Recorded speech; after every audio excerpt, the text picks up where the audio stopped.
Gluntz. Welcome to the Creative Nexus. How are you? And we'll go from there. All right? Sick. Yeah. Cool. Because I don't have an intro to it at all.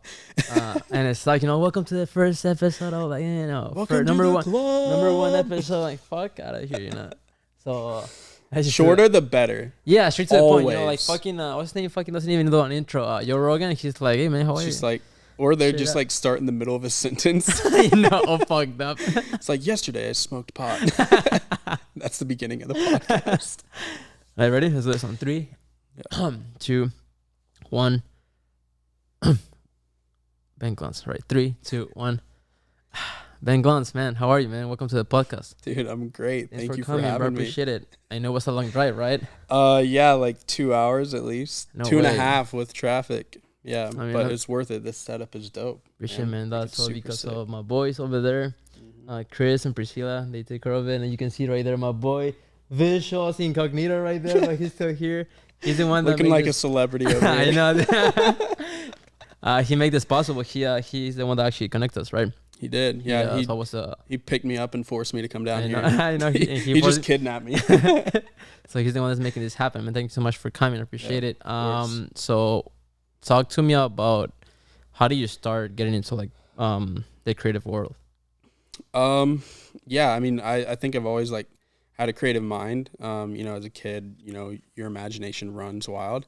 But I was actually in college when I first started really digging deep into like my creative roots and like taking on photography and a little bit of video, but mostly photo as like that medium to like experiment with like different ideas and stuff.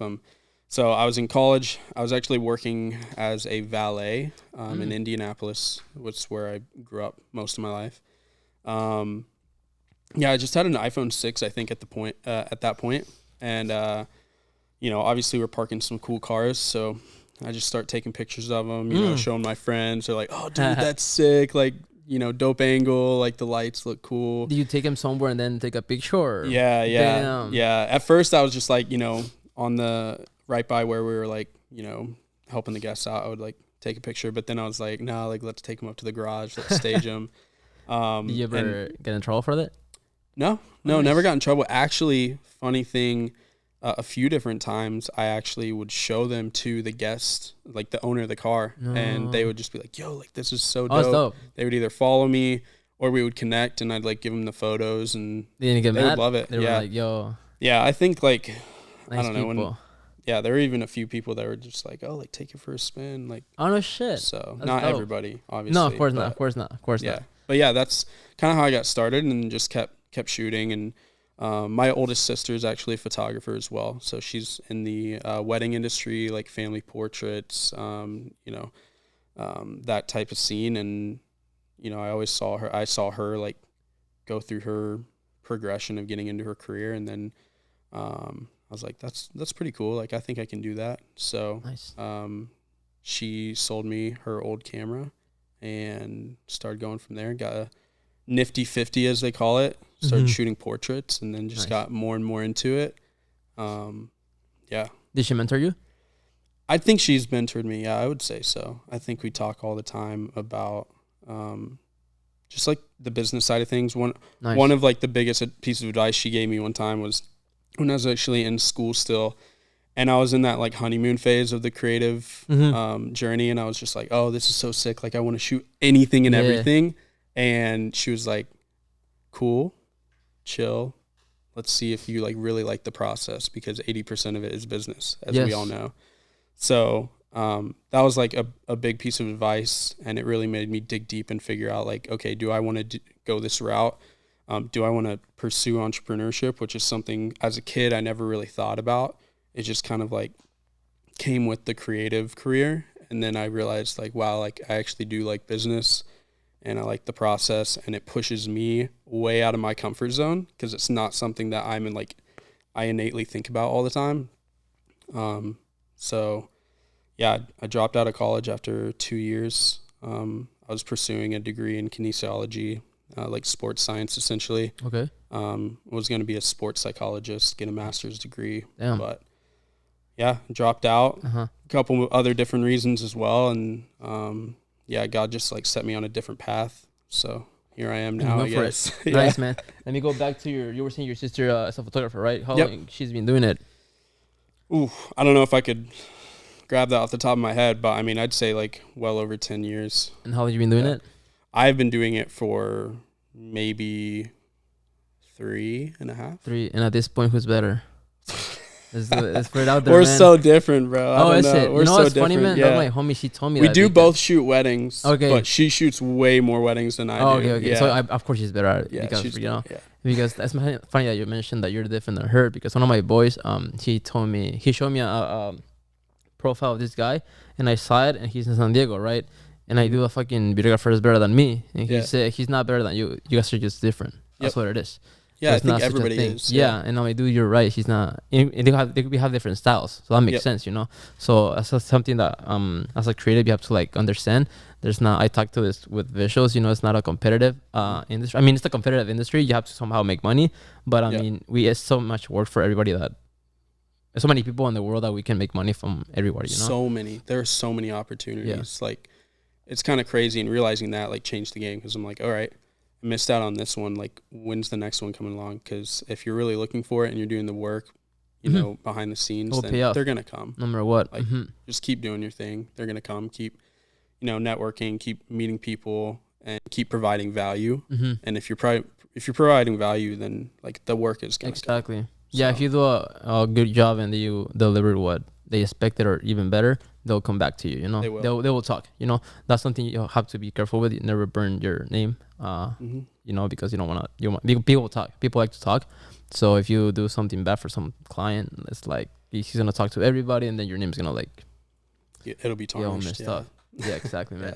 And it's funny that you do weddings, because I only done 3 weddings in my life, man. Really? And 3 weddings were like a bad experience, you know, just because it's so stressful, and I was doing it by myself, and they were asking for specific shots, and I'm like, you get a shot of me putting cake on my nephew's nose, and like, dude, that's the only one that I didn't get, you know, and they didn't get mad, but it's like the only shot that you asked me for is the one that they didn't get, you know. That is tough. So and it's something that it can only be shot once, right? Yep. So it's like you cannot fuck up. No, you can't. And that's why I think I don't shoot too many of them, because I realized that early on. I'm like, you know, it's not that I shy away from the pressure, but I think like weddings are such a special moment for people. They are, man. It's our responsibility. Yeah, and it's huge responsibility. And I think like in order to shoot weddings well and be in that space, like you really have to be good at building trust with the client and becoming family with them, becoming friends. And if you can't do that, then not only you might like miss shots like that, but the experience isn't going to be like as good, I think, because you're like, if you can't get in the mindset of thinking of them as family, and they can't get in the comfortability standpoint of thinking you as family, then it's still going to be like a client type relationships where it's like transactional, and it's just not as special at that point. It's not special. No, it's not. You know, and you can't get in like a really creative mood if you're not like close with them either. So I'm someone who's like, I've kind of realized I'm a little bit picky when it comes to like even accepting weddings. And I'm like I really want to capture like anybody and everybody's story, but I realize like my capability and where I can provide value. And I think it's better for me, just where I am with my career, to be able to work with people that I either already have a relationship with, or as soon as I get on the phone, it's like connection, and I'm able to build that trust really quick. And then I'm like, okay, I think this is someone I can work with because we're on the same wavelength and things will move smoothly. And even if things don't move smoothly, we'll be able to communicate really well. But if you can't do that, you can't build that trust, then weddings just become like less special. And it's all about the client anyway. It's all about the couple. Yeah. So if you can't provide that for them, then I like think I'm doing a disservice to them. So I don't even want to like continue. That makes sense for sure. And when you shoot picture and video or picture. Okay. Yeah. And I'm not a huge video nice. Or huge fan of wedding video. But you were telling me when we were off camera that you're starting getting into video, right? Yeah, more and more. Yep. Nice. How long have you been doing that for? I think it's been like a slow progress. Nice. I mean, even when I started like the creative journey, like I did a little video. I would make a video here and there. But I'd say like just the technicalities of it and like understanding the whole process and even editing and like having like a good knowledge of like pacing and like, you know, when to use like, I don't know, certain music, when to use effects, like, and not overload on any of those like parts. Probably even in the last year. It's pretty recent for me. I mean, my creative career is pretty young, I'd say, for most people. I mean, still, kind of, but I still I've seen your work, and it seems like you've been shooting a lot of stuff, a lot of locations, a lot of people, which is what makes you better. You know, shooting nonstop, practice. Appreciate it, yeah. If you don't stop, which is good. A question that I was gonna ask you right now, but I forgot, dude. We were talking about, what was it? We were talking about weddings, creative process, and then my sister. Oh yeah, you were mentioning something really important. You said you put a lot of effects at some point. Well, not trying. Oh not yeah, to, with video. Right? Yep. And then I agree. I mean, I think when I started, I think everybody when it starts doing video, they start just putting effects, transitions, glitches, all the stuff, everything. And that's something that they should be focusing after. They should be focusing first on the story, how to tell a story, how to get a good angle, or how's your lighting before like jumping in transitions. But I mean, that's how you started it, which is something that now, like, when somebody talks about me, oh, Connor, boom, transitions, VFX, you know, visual effects. But the fact that I started like that, it was because I didn't have money to invest on equipment, right? Cameras. So my only way to like stand out, quote unquote, it was by adding effects. I have one program that I pay $50 a month. Let me master this program and make it the best of it, right? So I agree with you. And you're doing the best with what you could. Like, that's important too. Yeah, and then you get to like build your like little by little, you start making more money, invest in your equipment and stuff like that. Exactly. Yeah. Speaking about equipment, can we talk about the camera that you shoot with right now? Oh yeah, this is all I shoot with. That's he builds all his content into that camera. Everything you see on my page, it's with that camera. Kodak Easy Share C813. I picked this sucker up at a Goodwill for $5. No joke. It's been that camera. You show me what picture that you shot right now, and it's it delivers, dude. It does, yeah. It does, dude. You don't have to have the most expensive camera. And the fact that you are able to take a good picture with that is because you know your craft. You know, you know what to do with it. You know, I know people that have like a red, right, camera red, and they do a video that is like, dude, this is just trash. You know, they don't know how to. Sucks, you know? They don't know how to create a mood or create a shot that's like well lit. They get caught up on this like 4K, 8K, you know, 120 frames per second, and all that shit. And it's like, nah, dude, like learn how to build like people's emotions, how to play with it, and make people feel good after they watch your video. You even see in some of the bigger projects going. I mean, my roommate just showed me a Bieber music video earlier, and it's like people are using older cameras like this that have super low resolution because it creates the story. It helps tell the story. Like, so you can use anything. I think learning and maturing in like film or even photos, realizing, okay, like to tell this story, even in photo, like to tell this story in one frame. Yes. Like in photo, does it make sense to have a high quality, have like 45 megapixels, or does it make sense to have something like this that has probably like 2 megapixels? Yes. Not 2. But yeah. But you know, a very low resolution, but it creates like a really good mood and story, and people like it evokes emotion. Like people really get a kick out of it. I agree, man. I mean, I think it's hard to, like you said, show story or emotions in one single frame, one picture. Yeah, it is. Than video, you know. That's why I like photo better though. It's more challenging. It's way more challenging. It's more challenging and more rewarding. Hell yeah, of course. And when it comes to this, do you prepare for every shot, or you kind of freestyle every time you? It depends. I think sometimes like I prepare, whether I think it or not, like I'm preparing in whatever way. I mean, you've been there for not too long, but 3 years that you're okay. I know I have an idea of what he wants and stuff. Exactly. And I think like when you're working with brands, like, or just any professional sense, like you have to prepare.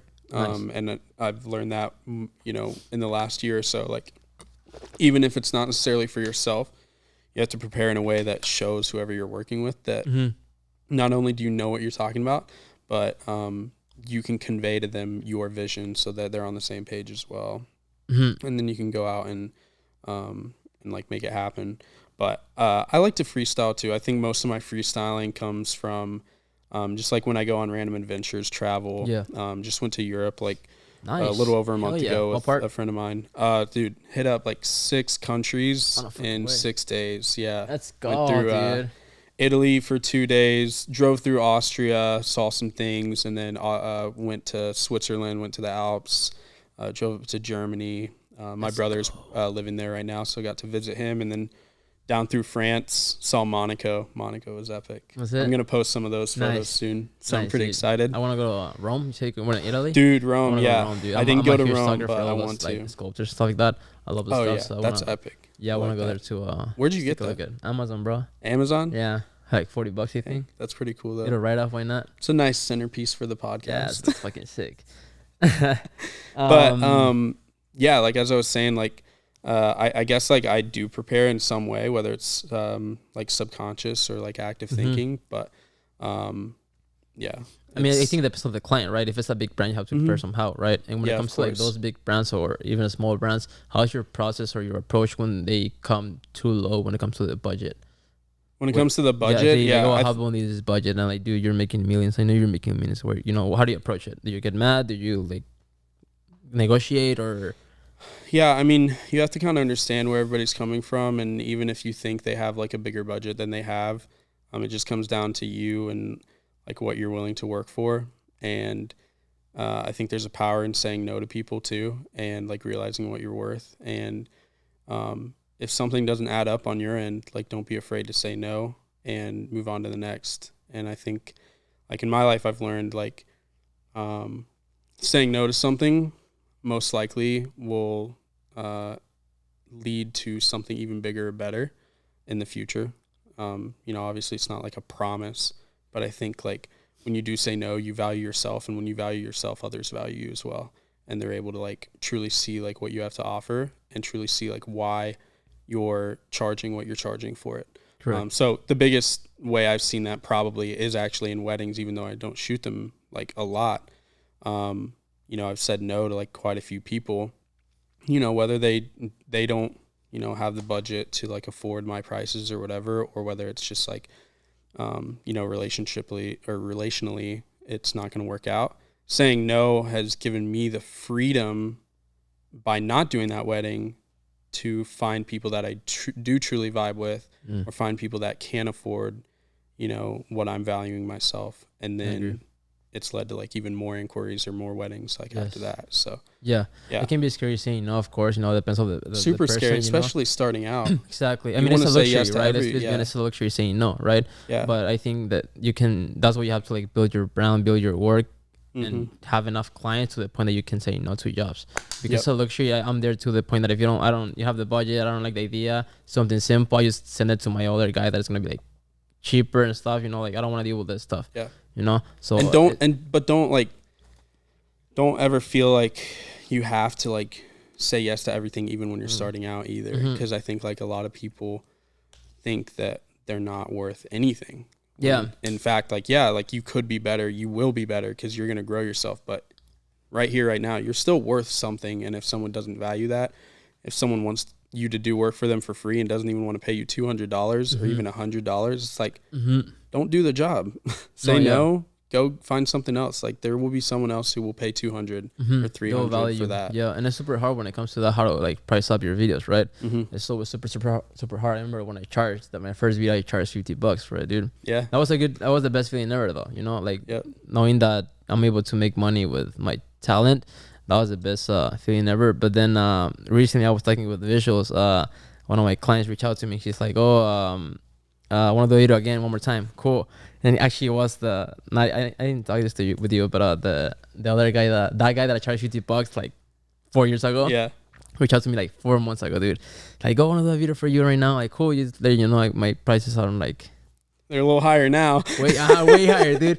I go, yeah, how much is it? And he like told me the price, dude. I'm like, and I told him a price with a hookup. Yep. He's like, dude, I can afford that right now. Like, I remember I thought it was gonna be $50. I'm like, nah, dude. Nah. That's like, I'm shooting with a fucking 10,000 worth of equipment. I cannot fucking charge you $50. You know, it's not.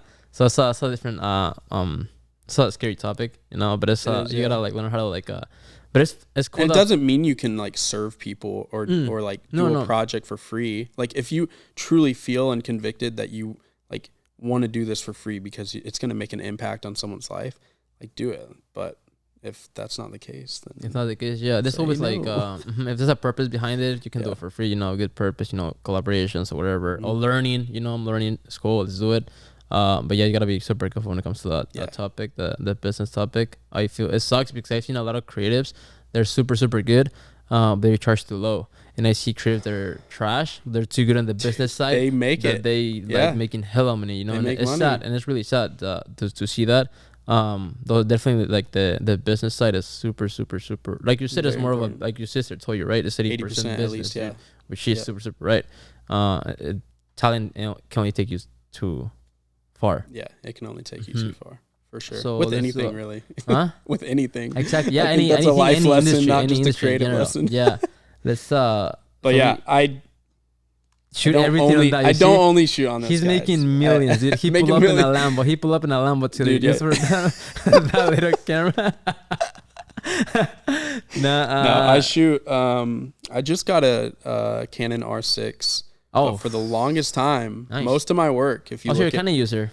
Yeah, I am a Canon user. That's where you're good. That's where you get what you do, man. That's a real. That's a men's job. That's a men's job. You can see over there my boy visuals. Brandon's got the Sony. He's a Sony guy, dude. This whole podcast is on Sony. I gotta leave. I'll see you guys later. We out. Nah, it's just it's funny. I'm a huge believer that Sony is better. Just because when you pull it out of the box, you take a picture, it looks good. Yeah. But it doesn't challenge you as much as Canon. You know, you have to like move the settings, play around with it. That's just me, right? I always still like. I see people, they're not even photographers. They pull up with a Sony and I'm like, yeah, that's a good picture. Now they feel they're photographers. Like, now you're not. You just have a good camera because technology has improved so much that you're good. But I mean, yeah, Sony's technology is impressive. It's insane, dude. It's insane. I have no words. But I do love Canon. I love the colors. Dude. And the grip, bro. Everything, dude. I don't even know. I just started with, I'm loyal to it, you know, but I know like Sony is a little better camera. For sure. And I've shot with Sony like plenty before and I've gotten good images from it. So like we were talking about, like, don't need, like, it doesn't matter like what you're using. It matters how you use it and how you use it. What your expertise is. And so size doesn't matter, right? No. That's what he's saying. Size doesn't matter. No. And we have a small news section that my team came out with somehow, and I trust them with it, right? So I'm not basically gonna sick, right?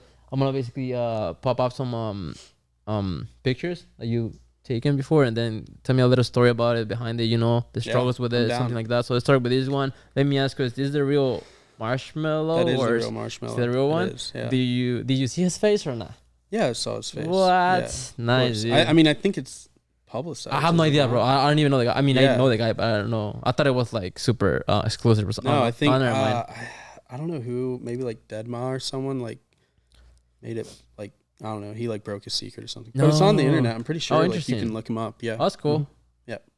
Cool. Let me tell me a little bit. How did you shoot with him? Did she reach out to you, or was it an accident, or tell me about it? You know, you never know. You probably see him in the streets. Like, yo, I just saw him randomly on the street. I actually met him in Whole Foods. No.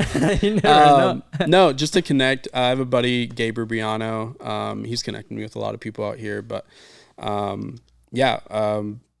we got hit up by a friend of mine named Max Goodrich, and they needed some content shot for him. We shot for Alesso that day as well. Helped with some videos they were doing, and then we just shot for a merch drop that he had, and nice. They just needed some photos, and at that time, like, my style kind of fit the vibe that they were looking for. So yeah. So that's what got you the opportunity, the style, right? Yeah, style, for sure. Which I've tried to like branch out more recently, obviously, and you like try to keep I try to keep my style, but I think becoming more diverse and being able to like shoot multiple different ways, so that you can like pitch to multiple different clients. But it was cool that like at that point in my career, which I still think like I was very young in my career still. And you still like, so to be able to do something like that, it was really cool. That you're talking about a style right now, I think it's super important, because I personally don't have a style, but the reason I don't have a style is because I'm always innovating my stuff, you know.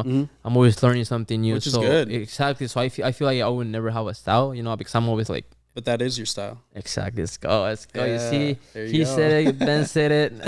So it's. I see you. We got to go through yours next. I'm not even that good, man. I'm starting, bro. I'm really starting, dude. Let's talk about this. When you caught my station, when I saw it, This is not Photoshop, right? It's straight out the. Well, that is not Photoshop. What is this? That is Tell me a little bit about this one, Yosemite. man. Yosemite. Is that like lava? One of the craziest things I think I've ever witnessed in my life so far. I can imagine. That is not lava. That is water. No shit. That is a reflection from the sun setting. And no, that is not photoshopped. That's is the real color coming out of that. Insane. And it's very. I'm gonna try and go see it again this year. We got a squad. We have like a whole like, I don't know. We had like 5 guys go. I think. Yeah, we had like 5 guys go. And then we met one of my good friends, Rob, who we randomly met on the trail while we were going to hike to find this thing. So now we're like a squad of 6 people. But we always like go back to those memories because they're amazing. But Firefall. So not many people know this that are like kind of outside of the creative or outdoorsy hiking community. But once a year, and it happens, pretty much happens every year, but some years it doesn't happen. Basically, there are things that have to line up. So there has to be enough snowfall to create that waterfall because it's not a waterfall year round. It only happens when there's enough snowfall and the snow melts. So that's one thing. And then also it just so happens, I don't think it just so happens, I think it's divine, but the sun sets at the exact point that it needs to set to reflect off of that water that falls from the waterfall. That's only there because of the snow and because of the time of the year and the temperature change. Because it's like 2 weeks before that, the snow is still solid. There's no real waterfall. Okay. A week after that, all the snow's melted. There's no waterfall. And just like in that 2-week span of the year, the sun sets at that exact spot to create that reflection. And then when you... It's insane. I don't know. It blows my mind. Yosemite, yeah. Yosemite? Yep. We were talking about it right now. I fucked it up. We were just talking about Everybody mispronounces it, bro. Everybody. We put that in your head. So. God damn it. I know, yeah. What is it again? Yosemite? Yosemite. We're just going to roll with it. Yosemite. We're going to call it Yosemite from now on in this podcast. When you went to this spot where you're planning to shoot there, did you went for that purpose? Like, okay, I'm going to go there. I did go for that purpose. We did research. I hit up random guys on Instagram. Someone I follow now. His name's Nate the Great. Shout out. Nate the Great. He gave me that spot, and I saw him go like 3 days before. So I hit him up. I was like, dude, like, where is this spot? I need to find it. Nice. And he was like, send me screenshots. Like, take this trail, whatever. That's dope. We researched and got there. We had to climb up like not a full-on glacier. There's not glaciers in Yosemite, but because of the waterfall and everything, we basically climbed up this like riverbed. So it felt like a glacier. It was snow and ice. And then we literally sat underneath like a frozen waterfall. Like as we're shooting this waterfall across the valley, like literally pieces of ice are like falling from this other waterfall behind us. Yeah, it's really crazy. Dope. For real. Let's talk some more about your killer pictures, by the way. That's amazing fucking pictures, man. What camera do you use for this? Canon 6D. What lens? Canon 6D with a 70 to 300 holy shit. f4 stop. Interesting. Not even like a 2.8 or anything. No. So all the goodies, man. Once again, Canon coming in the clutch. It's crazy. Let's talk about your recent work. I mean, those I saw you shot with Austin Martin, right? Yeah, and Brandon too. That was with Brandon. Shout out to Brandon right here. He brought me onto that. And my boy Wash Chua. Yeah, Chua's great. He's an amazing guy, dude. He's a beast. He knows business for sure. Yeah, dude. Yeah. He knows business and style, dude. Style, yeah. He's always wearing suits.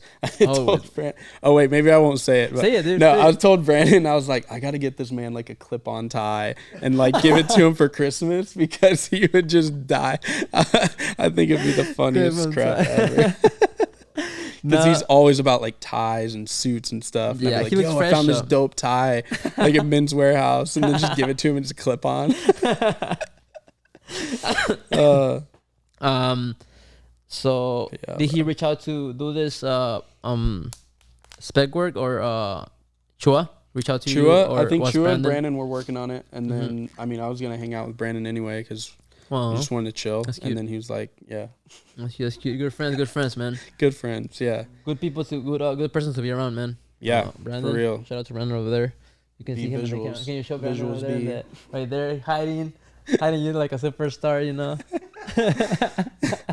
No, it was a really cool opportunity to do that job. I had done some like car photos before. It was a cool full circle moment. Because like I was telling you earlier, like I started shooting valet cars, Yes. you know, with my iPhone, and yeah, to be able to, I don't know, shoot for one of the biggest brands in the world. And when it comes to like dope, that shooting for like big brands, do you get nervous? Do you still get nervous to it, or you're like you have fun?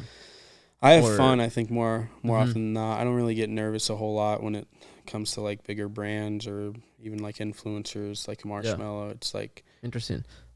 I don't know why, but I've never been like truly starstruck by like the big things in life that we like as humans kind of like glorify. Yes. Just never really had that. So I just like see those people as, you know, normal people that I would know like back from wherever I'm from, Indiana. Like, so when I think it's like a lot easier for me to turn on just like that professional switch and be like, all right, let's get the job done. Like, let's do it. Nice. So don't know why. You get it done. It's perfect. This talk, that was pretty good. It's one more picture. Is any specific one you want to talk about on this? But you're like, oh shit, that was a good experience, you know. Like, any of those top ones. Those top ones. Yeah, I think the portraits, either the top left or those portraits are really cool. Portraits, I see. It's pretty good. Nice. Yeah, that's my friend Faith. And I developed a preset. Oh, nice. Like for those photos specifically, like I developed that color, nice, which was really challenging, and I was like really happy with the results. The colors just like were really vibrant, and I think that's when it really started to not change my style, but I mean, I can see your style. I can see like the reds pop a lot, you know, oranges and stuff. That's your style, you know. It looks sick. Yeah, love you can see like right here on there, like it's your. It looks fucking dope, man. This like. Thank you, bro. Looks amazing, and it's funny. Like my recent color, my favorite color recently is orange somehow. I just in pictures more than anything. Yeah, I love orange. So you're clean, definitely, dude.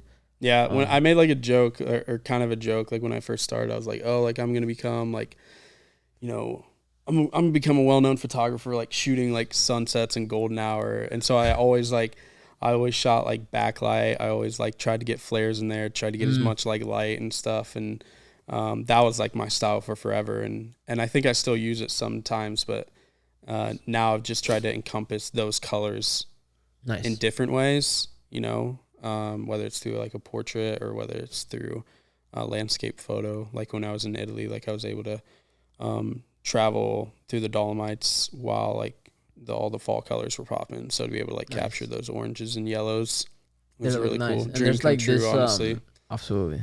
Yeah. And there's this fine line between because I love black and white, but sometimes it's like, oh shit, this picture looks great in colors, right? But it's like, and black and white looks better. Now it looks better when you're showing the colors. So it's like it's that fine line. I wish I can do all my job black and white, but it's like I've learned to love black and white more and more too. I have a friend who for the longest time he started getting back into color, and he's one of my closest friends. Like we started shooting back in Indiana together, and he really kind of grew me into a photographer that was able to capture like more of that simple aesthetic and not like focused on like the really minute details, because I was always like up close like doing things, and he was like, hey, like take a step back. Like his work like spoke like that, and I was like, that's really cool. Like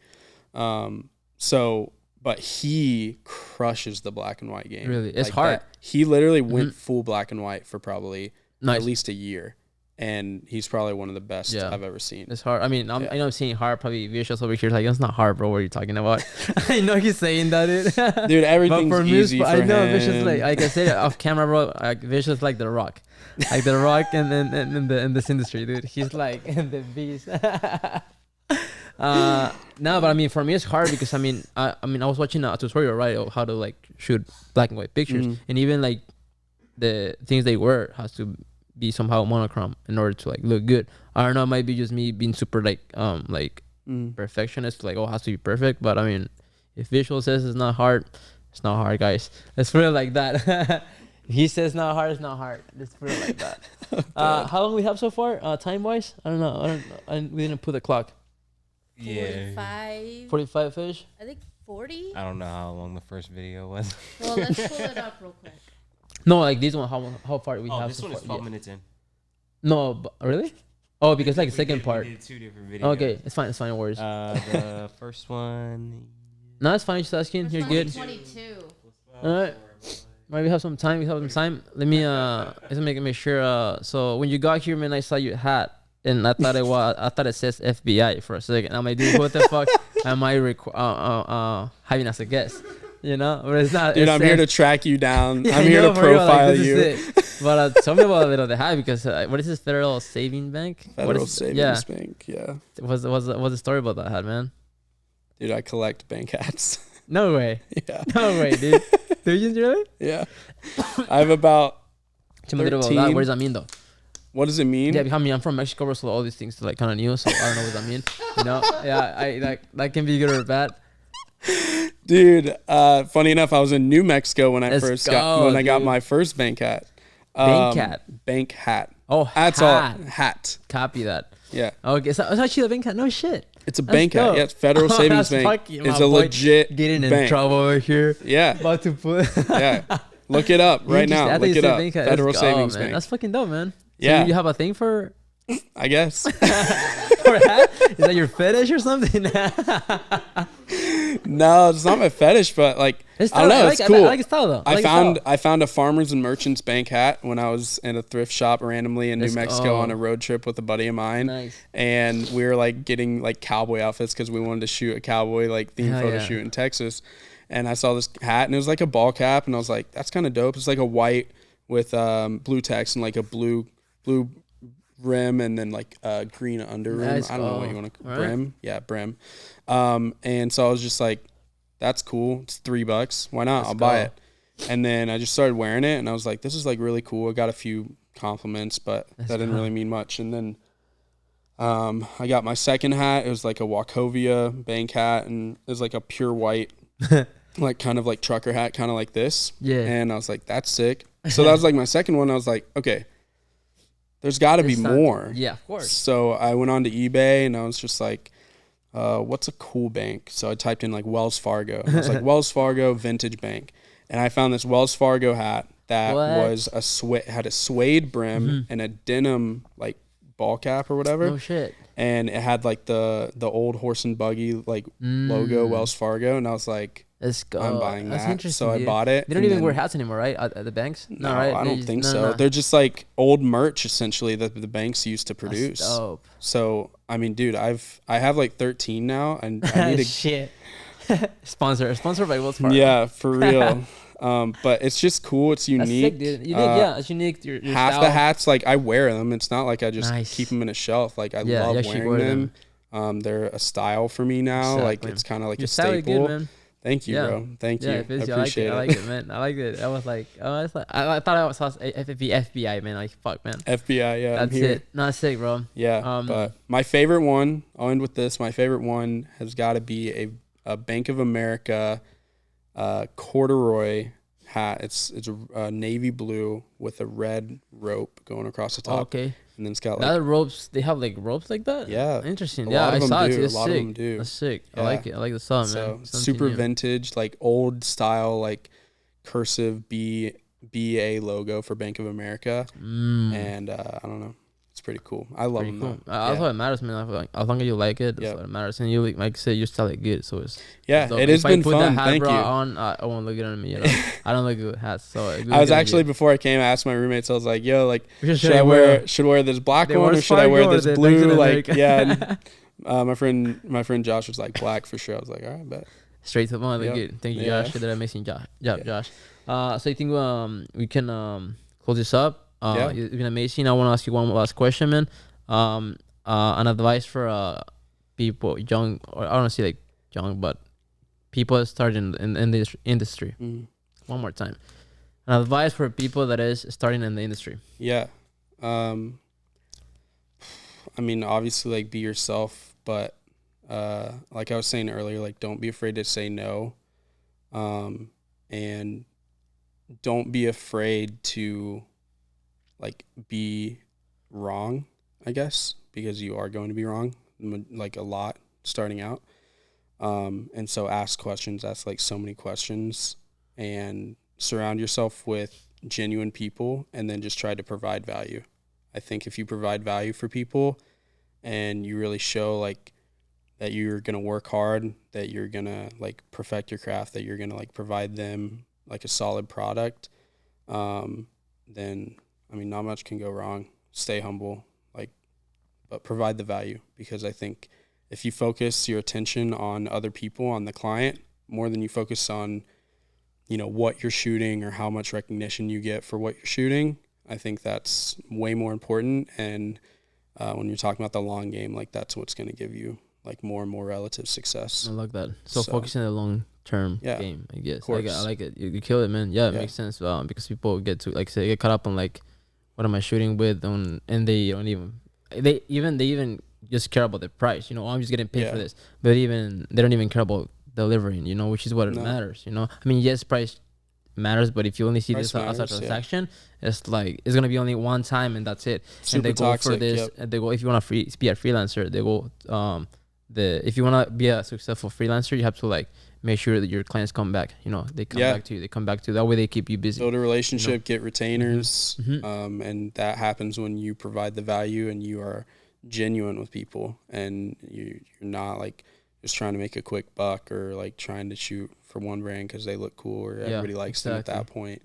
Yeah, and then don't be a bullshitter. You know, you just speak to the truth, and if you cannot do it, just don't do it. Recommend somebody else. 100%. You know, and because once again, you're gonna look bad. Your name, you're gonna fuck up your name. So if you know how to do it, either be honest. You know, I know how to do it.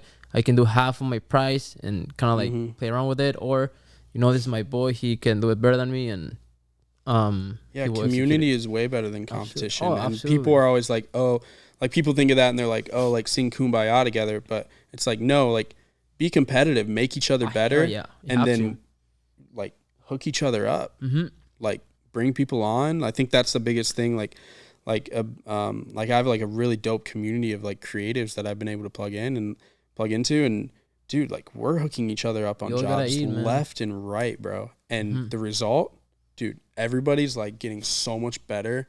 Their careers are taking off, and we're all just like growing together, and it's like a beautiful thing.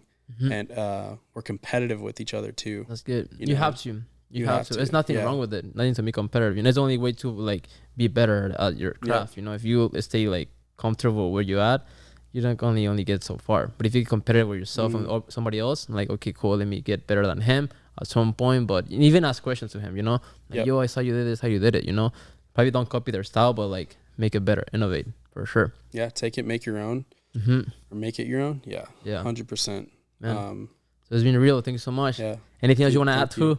Anything like you want to add like to the podcast? You know, like you have your socials right here. They're gonna pop up. Socials are there. Let's go, Ben Gluntz, the legend. I don't know, guys. Be be genuine. I guess like follow your passion. There's so much opportunity out there, and I think it's just really important to stay true to yourself and have fun with it, and be genuine to people, meet people. It's the best thing about it. The journey is true. The journey truly is the best part about everything and those experiences. Yeah, man, for real. Thanks so much. Did a good job.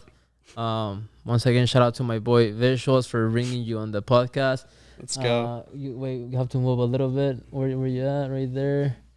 He is right there. Shout out to my boy Visuals. He made this possible. And then, of course, shout out to my production team, Chris and Priscilla over there. You guys are amazing. Always making this life easier. And thanks so much for your time, man. I know you can be anywhere with anybody, but instead you're here. Dude, I appreciate you having me. So I appreciate that, man. I really appreciate having you. It was a big pleasure.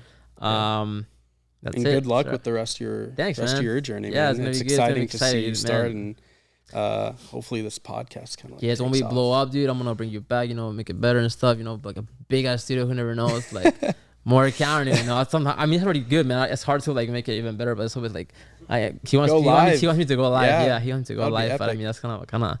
I don't know, dude. Maybe get 2 statues next time. Let's go. That's how you know you make it, bro.